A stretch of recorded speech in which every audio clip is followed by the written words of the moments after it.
नमस्कार दोस्तों, कैसे हो आप लोग। उम्मीद करता हूँ आप सब अच्छे होंगे। मैं प्रिंस सर आपको इस यूट्यूब चैनल पर सोशियोलॉजी सब्जेक्ट पढ़ा रहा हूँ।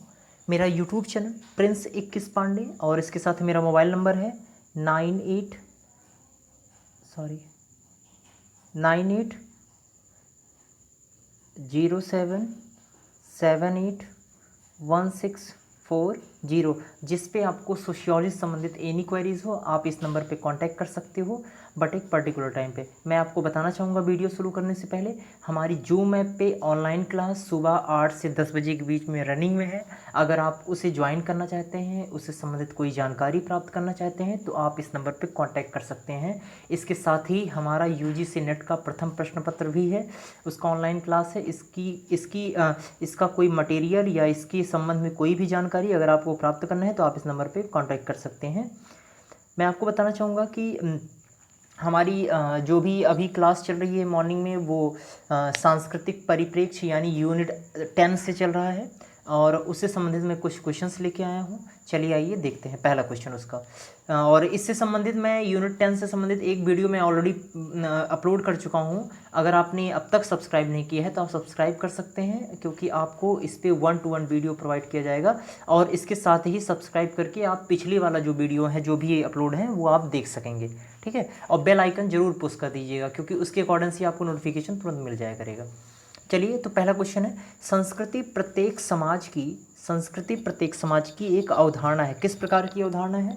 सार्वभौमिक, क्रियात्मक, क्रियाशील, नैतिक इत्यादि। तो कौन सा है? सार्वभौमिक अवधारणा है, ठीक है। ध्यान रखिएगा, क्रियात्मक, क्रियाशील ये सब नहीं, नैतिक नहीं। यानी संस्कृति प्रत्येक समाज में पाई जाती है और वो विशिष्ट संस्कृति वहाँ की होती है। प्रत्येक समाज की विशिष्ट संस्कृति, विशिष्ट समाज की विशिष्ट संस्कृति होती है, ठीक है। तो संस्कृति प्रत्येक समाज की किस प्रकार की अवधारणा है? सार्वभौमिक। मनुष्य को पशु से भिन्न करने वाली व्यवस्था को क्या कहते हैं? ध्यान सुनिएगा, मनुष्य को पशु से भिन्न करने वाली व्यवस्था क्या कहलाती है? इसको कहते हैं, मनुष्य को पशु से भिन्न करने वाली व्यवस्था क्या है? संस्कृति है। यानी जो सांस्कृतिक तत्व है या सीखे हुए जो व्यवहार है, जो सामाजिक मूल्यों पर आधारित सीखे हुए व्यवहार हैं, वो जो व्यवहार है वो पशुओं में नहीं होते हैं। जबकि मनुष्य क्या करता है? सामाजिक व्यवहारों को सीखकर एक सामाजिक मानव तैयार होता है, एक व्यक्तिगत मानव होता है, जैविक मानव होता है, उससे सामाजिक मानव में परिवर्तित होता है संस्कृति के द्वारा ही। तो संस्कृति ही ऐसी व्यवस्था है जो भिन्न करती है मानव, अमानव और पशु, क्योंकि जो दोनों ही जीव हैं, दोनों की क्रियाएं हैं, लेकिन दोनों में संस्कृति आधार पर क्या होती है? भिन्नता पाई जाती है। तो इसका आंसर क्या हो जाएगा? C answer is the correct answer. Next question, लामबंदी का सामाजिक परिप्रेक्ष्य में क्या आशय है? लामबंदी, अगर लामबंदी को आप देखते हो कि लामबंदी का अगर शाब्दिक अर्थ देखेंगे तो इसका होता है जोड़ना, ठीक है। यानी एक समूह का दूसरे समूह या एक समाज से दूसरे समाज का जोड़ना होता है, या अपने एक समाज, विशिष्ट समाज के अपने लोगों को क्या करना? एकबद्ध करना, ये होता है लामबंदी, ठीक है। लामबंदी का सामाजिक परिप्रेक्ष्य में आशय क्या है? आपस में जोड़ना, संघर्ष करना, समन्वय करना इत्यादि। तो ये सब सारे आंसर इसका क्या हो जाएगा? पूरा आंसर इसका क्या हो जाएगा? इस पर देखिए, संघर्ष करना नहीं होता है, ध्यान रखिएगा, डी ने आंसर नहीं होगा। समन्वय करना भी नहीं होगा, इसमें क्या होगा? आपस में जोड़ना इज द राइट आंसर। मैं इसको पहले रेज कर दे रहा हूँ। तो लामबंदी का सामाजिक परिप्रेक्ष्य में अगर आप देखोगे आशय, तो इसका आशय क्या है? आपस में जोड़ना, ओके। तो लामबंदी का सामाजिक परिप्रेक्ष्य क्या है? आपस में जोड़ना। नेक्स्ट क्वेश्चन देख लेते हैं, सांस्कृतिक लामबंदी में क्या शामिल है? तो सांस्कृतिक लामबंदी में जो सांस्कृतिक तत्व हैं, और जो सांस्कृतिक तत्व, वे सांस्कृतिक तत्व जो जोड़ने का प्रयास करते हैं एक समूह के लोगों को, तो वो सांस्कृतिक तत्वों में रूढ़ियाँ, रीति रिवाज, प्रथाएं सभी आते हैं। इसमें answer D answer is the correct answer होगा सांस्कृतिक लामबंदी में। नेक्स्ट क्वेश्चन, एक सेकंड इसको टिक कर देते हैं। हाँ, नेक्स्ट क्वेश्चन, संस्कृति अपने सदस्यों के लिए होती है किस प्रकार के? क्या होती है? मूल्य, मानदंड, आदर्श और नियम। तो ये देखिए, संस्कृति जो होती है वो अपने समूह के लोगों के लिए आदर्श होती है, ठीक है।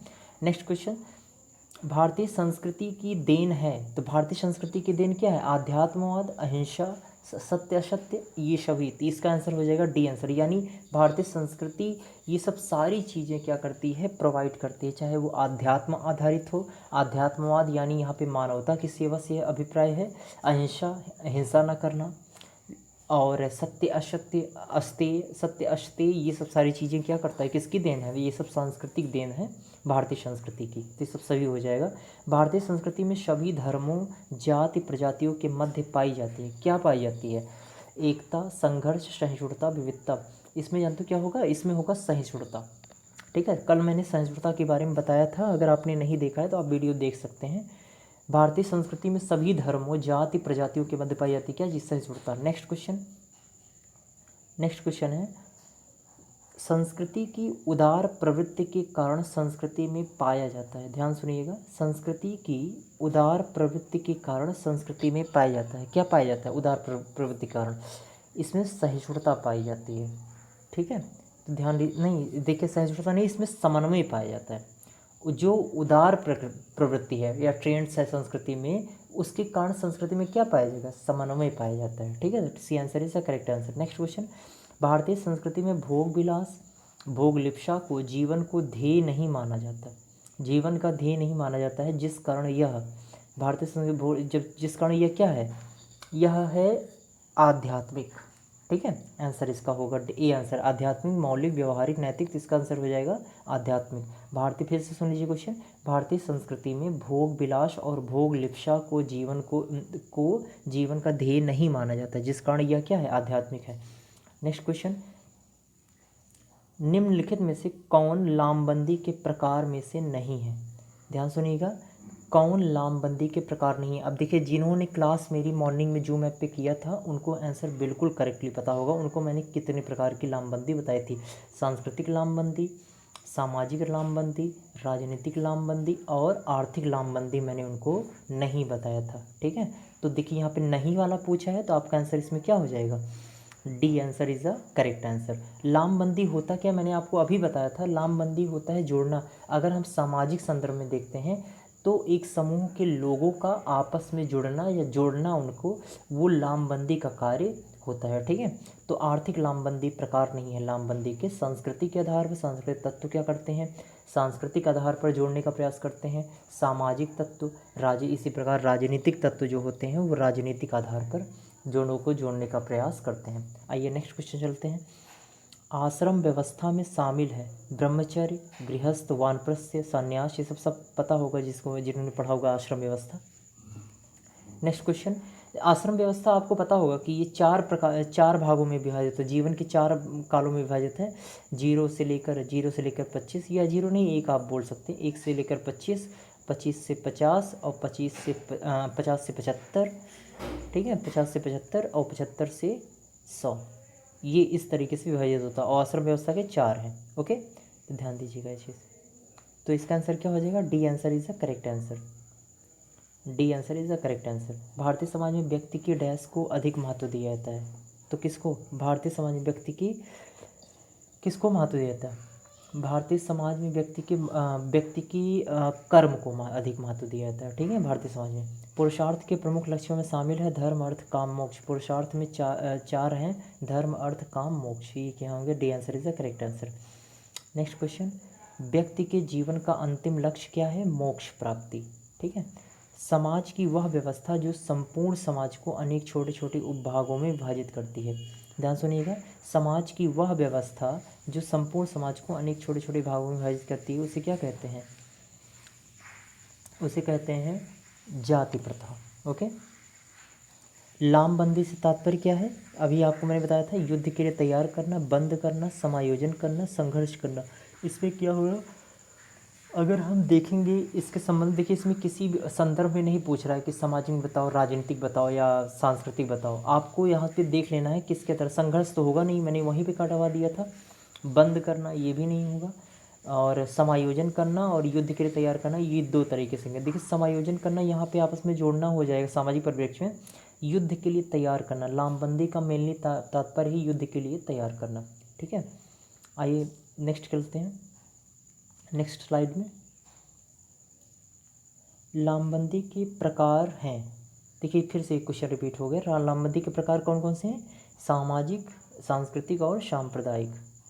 ठीक है, लामबंदी, ये सभी। वह प्रक्रिया जिसमें शासक अभिजन प्रति अभिजन राजनीतिक दल दबाव समूह द्वारा शक्ति के स्रोतों पर नियंत्रण स्थापित करने हुए जन समर्थन जुटाने का प्रयास करते हैं। ये सब सारे क्या हैं, किसके तत्व हैं? ये सब सारे तत्व हैं राजनीतिक लामबंदी के। ओके, राजनीतिक लामबंदी नहीं, राजनीतिक आधार पर लोगों को जोड़ने का काम, ये सब सारे तत्व हैं। शासक अभिजन प्रति अभिजन राजनीतिक दल दबाव समूह शक्ति के स्रोतों पर नियंत्रण स्थापित करने के लिए जन समर्थन जुटाने के लिए राजनीतिक लामबंदी से बोलते हैं। आज का युग किस प्रवृत्ति को संबोधित करता है? साम्यवाद, भौतिकवाद, समाजवाद, उदारवाद। भौतिकवाद, ठीक है, भौतिक वस्तुओं पर अधिक बल दिया जाता है। नेक्स्ट क्वेश्चन, आज की भौतिकवादी संस्कृति ने परिवर्तन किया है खान पान में, जाति व संस्कार में, रहन सहन में, सभी में। ठीक है, भौतिकवादी संस्कृति जो भौतिकता पर बल देती है। जीवन के आरंभिक दौर में मनुष्य पूर्णतः निर्भर था किस पर? मानव पर, पशु पर, प्रकृति पर, समाज पर। ये जीवन में एक चीज़ की जाने रहना इसमें, जीवन में आरंभिक दौर में जब शुरू में मानव जीव था तो मानव अपने सारी आवश्यकताओं के लिए जंगलों में रहता था, तो सारी आवश्यकताओं की पूर्ति के लिए लोगों पर नहीं बल्कि प्रकृति पर क्या होता है, निर्भर होता था। ठीक है, नेक्स्ट क्वेश्चन, पर्यावरण को नियंत्रित करने का कार्य किया है किसने? पर्यावरण को नियंत्रित करने का कार्य किसने किया है? मानव ने। ठीक है, तो ध्यान दीजिएगा, मानव ने किया है पर्यावरण को नियंत्रित करने का। मानव चिंताओं, तनाव, निराशा को दूर करने के लिए आवश्यक कृत्य क्या है? व्यायाम, प्रेरणा, खेल, ये सभी। तो इसमें क्या होगा? सभी होगा। लिंग देह की अवधारणा संबंधित है लैंगिकता से, लैंगिक विषमता, लैंगिक संबंध और सूक्ष्म शरीर। तो इसमें क्या हो जाएगा? इसमें हो जाएगा सूक्ष्म शरीर। ओके, लिंग देह की अवधारणा। लिंग देह के अनुसार मानव को अपने किसका फल भोगना पड़ता है? कृत्यों का। ठीक है, लिंग देह के अनुसार अपने हाँ यस, देखिए यहाँ पर कृत्यों नहीं, यहाँ पे कर्म हो जाएगा। कृत्य से थोड़ा उत्कृष्ट वर्ड है कर्म।